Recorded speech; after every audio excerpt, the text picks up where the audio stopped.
So, a lot of people will ask you, why don't you scan the foot directly with a structure scanner, which is an iPad scanner, which I have here, and certainly that is a possibility. However, you need to know the advantages and the disadvantages. So I'm just going to go over this and show you where I have a concern and what you have to watch. In general, if you have a foot that's very rigid, you could really use this to scan the foot. If there's no movement in the ankle and you have a triple arthrodesis or a Charcot foot that has no movement, you can't really go wrong on the positioning. So with this chair, we are able to raise the leg up and get the foot in a position that we find desirable. Now, in order to scan, we need to hold the foot in a certain position that is maintained for the duration of the scan. So that would be this one. But if the patient's not able to do that, then you're going to have an issue. So then you have two options. You can use the casting, this particular device, that's a scanning platform, or you basically can take a cast and then scan the cast in to submit that to your lab. So one of the things that is always a challenge when you want to do a total scan, you need to be about 2 feet away.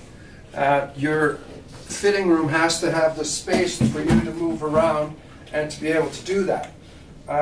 If you're doing orthotic, you only have to worry about this plane and go this way and that way and the back of the heel.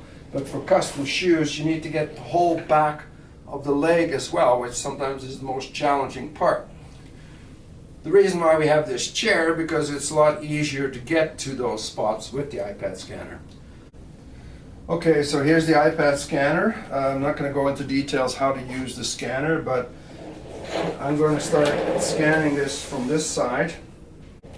The challenge is always the back of the heel. That's why we have this chair, and we'll be able to get behind it and slowly move around the foot to capture the whole shape of the foot. You can see it building.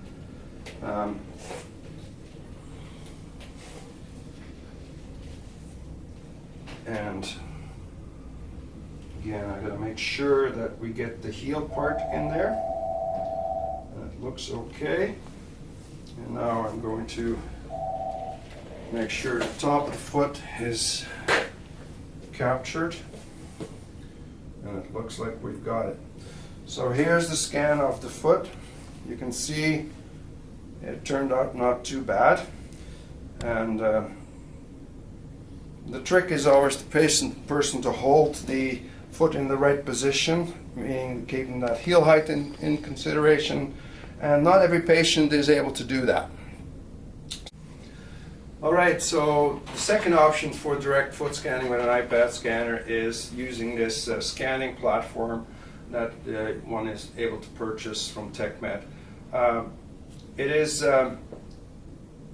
has its advantages because you can put a little pressure on the forefoot, you have a little bit of a resting point, so it certainly is something that's workable as well.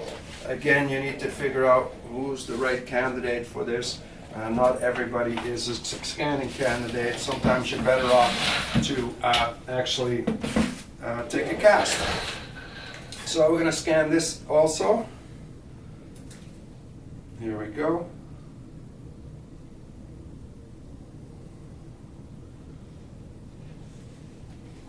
Again, the tricky part is the back of the foot. Or can you take your right foot back a little bit more?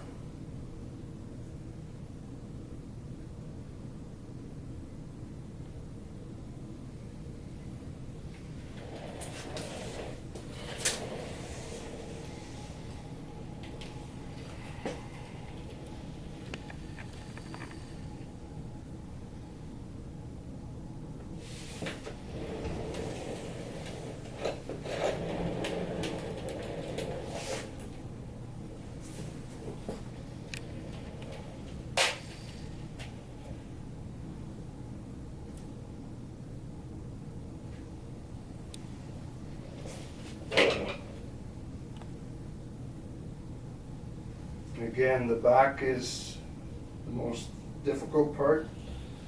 Okay. So here we have the 3D scan. My first comment would be that the foot is not quite in 90 degrees. Its heels are somewhat elevated. Obviously you see the scanning platform here. We have software to get rid of all that.